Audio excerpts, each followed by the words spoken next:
विद्यार्थी मित्रांनो, गेल्या वर्षी 30,000, हो मी सांगतोय तो आकडा खरा आहे, 30,000 पेक्षा जास्त मुलं अशी होती की ज्यांना कॅप राऊंड 1 मध्ये कोणतंही कॉलेज अलॉट झालेलं नव्हतं.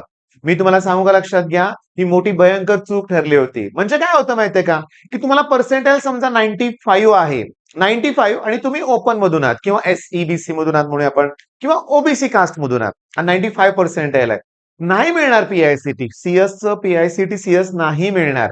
इव्हन व्हीआयटी मध्ये चान्सेस कमी आहेत, सीओपी नाही मिळणार. पण तुम्ही त्या पर्सेंटाईल नुसार रिअलिस्टिकपणे ऑप्शन फॉर्म भरला पाहिजे आणि मुलांकडून ते होत नाही. मी तुम्हाला सांगतो, पण काउन्सिलिंगच्या बॅचेस ज्या लॉन्च केलेल्या आहेत, मी तुम्हाला थोडंसं आपल्या बॅच बद्दल सांगतो की क्लासिक बॅच चे ऍडमिशन कंटिन्युअसली सुरू राहणार आहेत, पण प्रीमियम बॅच चे ऍडमिशन अतिशय लिमिटेड आहेत. रिझन सांगू का? आज काल मला भेटायला कराडवरून एक डॉक्टर आले होते, ओके. त्याच्यानंतर आमच्या पुसेगावरून एक आले होते, कोरेगावरून पालक आले होते. सगळे प्रीमियमचे पालक होते. प्रत्येक पालकाला वेळ द्यावा लागतोय. मग ऑब्व्हियसली याच्यात काय आम्ही हजारो ऍडमिशन घेणार नाहीये, पण त्या पालकांशी बोलताना मला जाणवलं, म्हणजे बघा याचे फीचर्स वगैरे मी तुम्हाला सांगतो, टेक एस्पायर चॅनल तुम्ही फॉलो करताय तिथं सर डिटेलमध्ये सांगतील. पण त्या पालकांशी बोलताना मला काय जाणवलं, बघा स्टुडंटचा स्कोर 105 येतोय, ओके. आणि पालकांचा प्रश्न होता की सर 105 ला मला सीओपी नाही मिळणार. हा, ऑब्व्हियसली पालकांना माहिती नाहीये. मी त्यांना सांगितलं 105 चांगला स्कोर आहे, 105 ला कदाचित आपल्याला 95 प्लस सुद्धा पर्सेंटाईल येऊ शकतात, किंवा आपण 90 to 95 चा ब्रॅकेट ठेवूया. आता सीओईपीच पाहिजे असेल, आम्हाला कुठलीही ब्रांच चालता येईल, मिळेल की सीओईपी, पण मी याला नेहमी नकार देतो.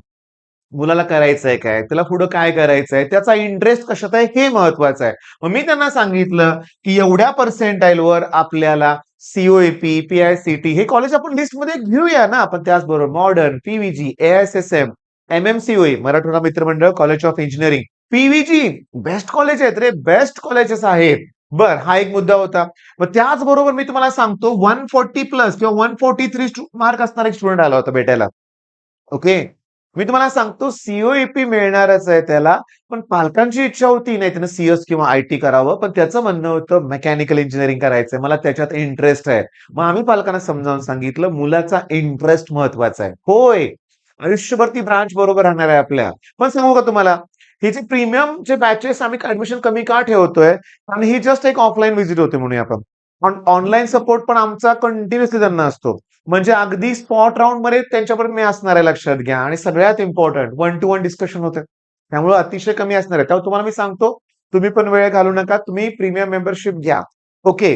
बर, काउन्सिलिंग मस्ट आहे बरं का, लक्षात घ्या. आता मी तुम्हाला सांगू का, व्यवस्थित लक्ष द्या, काउन्सिलिंग खूप गरजेचं आहे. ऑप्शन फॉर्म भरताना चुका होतात, आणि जेव्हा तुमचा स्कोर 99 प्लस असेल किंवा 97, 98 असेल, म्हणजे दी बेस्ट स्कोर असेल, तेव्हा तर ऑप्शन फॉर्म काळजीपूर्वकच भरावा लागतो. कारण तुम्हाला ना कुठलंही चुकीचं कॉलेज वर नको आहे, बेस्टच कॉलेज वर पाहिजे. आणि बेस्ट म्हणजे कुठलं, तुमच्या इंटरेस्ट नुसार ते कॉलेज बेस्ट असलं पाहिजे, ते वर असलं पाहिजे. नको ते कॉलेज नकोय. कॉलेजेस सगळे चांगले आहेत, ब्रांचेस सगळ्यात चांगल्या असतात, तुमचा इंटरेस्ट त्यात असेल तर तुम्ही पुढे जाताच, लक्षात घ्या. मग आता मुद्दा काय महत्वाचा, सगळ्यात महत्वाचा मुद्दा काय, की काउन्सिलिंग. आता मी तुम्हाला सांगतो बरं का, नीट लक्ष द्या मी काय सांगतो ते बघा, की आता सीईटीचा रिझल्ट 1-2 दिवसात लागेल. हा, 1-2 दिवसात लागेल, पण तो पहिल्या अटेम्प्टचा लागेल बरं का रे बाळांनो, पहिल्या अटेम्प्टचा.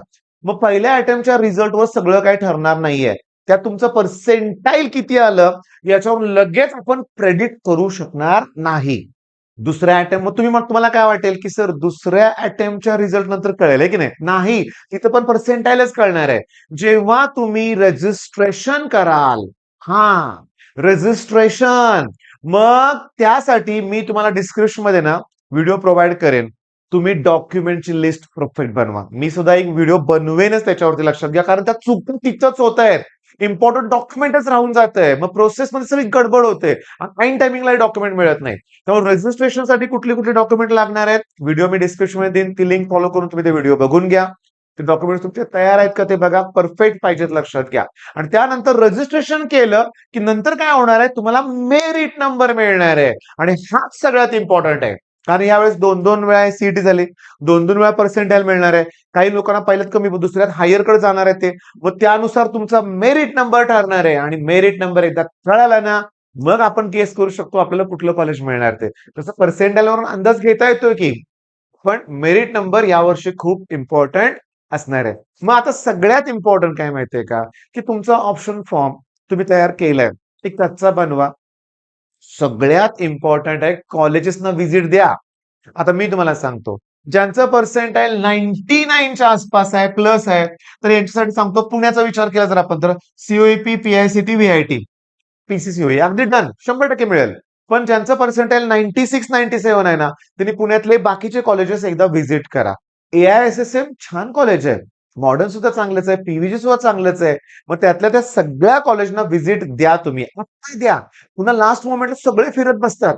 म्हणजे एक सांगू तुम्हाला मी, एखादं एखादं मी तुम्हाला सांगतो कसं आहे माहितीये का, पर्यटन स्थळासारखं कॉलेजचं काम झालेलं असतंय. इतकी लोक व्हिजिट द्यायला त्यावेळेस येतात. मग तुम्ही इनिशियलीच व्हिजिट द्या. तिथल्या स्टुडंटशी बोला, प्लेसमेंट बद्दल जाणून घ्या, हॉस्टेल बघून घ्या, बाकीच्या सुविधा कशा आहेत बघा. कॉलेज एकदम आउटसाईडला तर नाहीये ना, या सगळ्या गोष्टीचा विचार करा बरं का.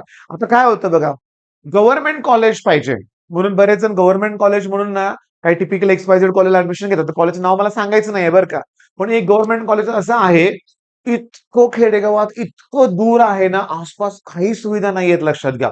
मग सुरुवातीला मुलं गव्हर्नमेंट कॉलेज म्हणून टाकतात नाव. ऍडमिशन मिळाल्यानंतर मात्र इतकी नर्वस होतात ना मुलं, की सर आता काय करू? मला नाही थांबायचं इथं, माझी इच्छाच होत नाहीये, असं होतं.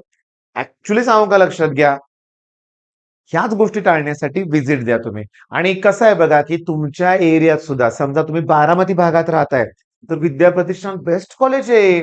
समजा तुम्ही इस्लामपूरमध्ये आहात, तर आरआयटी सुद्धा चांगलंच कॉलेज आहे. कोल्हापूरातल्या स्टुडंटसाठी केआयटी सुद्धा बेस्टच आहे. हे बघा, पुण्यात ज्यांना इकॉनॉमिकली परवडणार असेल ना, काही इश्यू नाहीये. पण पालकांना माझे एक मुलांना रिक्वेस्ट आहे, की थोडासा आर्थिक परिस्थितीचा विचार नेहमी करा. होय, कॉलेज एवढं पण मॅटर करणार नाहीये. जर कोल्हापुरातला स्टुडंट तुम्ही असाल आणि पुण्यात राहिला तर महिन्याला ₹10,000 तरी खर्च करावा लागेल. मिनिमम करावा लागेल. पालकांना झेपणार आहे का ते? ठीक आहे, झेपण्याचा काही इश्यू नाहीये. पण नाही, सगळ्यांची आर्थिक परिस्थिती स्ट्रॉंग नसते. मग अशा वेळेस केआयटी दी बेस्ट कॉलेज आहे माझ्यासाठी. अमृता नावाची स्टुडंट होती केआयटी मध्ये 3 वर्षापूर्वी. तिला 54 लॅक्स 54 लाखाचं पॅकेज मिळालं होतं. ओके. आरआयटी मध्ये पण तशा केसेस आहेत. टीकेआयटी मध्ये पण तशा केसेस आहेत. सगळे कॉलेजेस चांगलेच आहेत लक्षात घ्या. मग हा व्हिडिओ मी थांबवतोय. डॉक्युमेंट्स परफेक्ट बनवा. ओके. आणि शक्यतो लवकरात लवकर प्रीमियम बॅचेस परचेस करा. आमचे जे काही नंबर आहेत त्याच्यावर आम्हाला कॉल करा. All the best.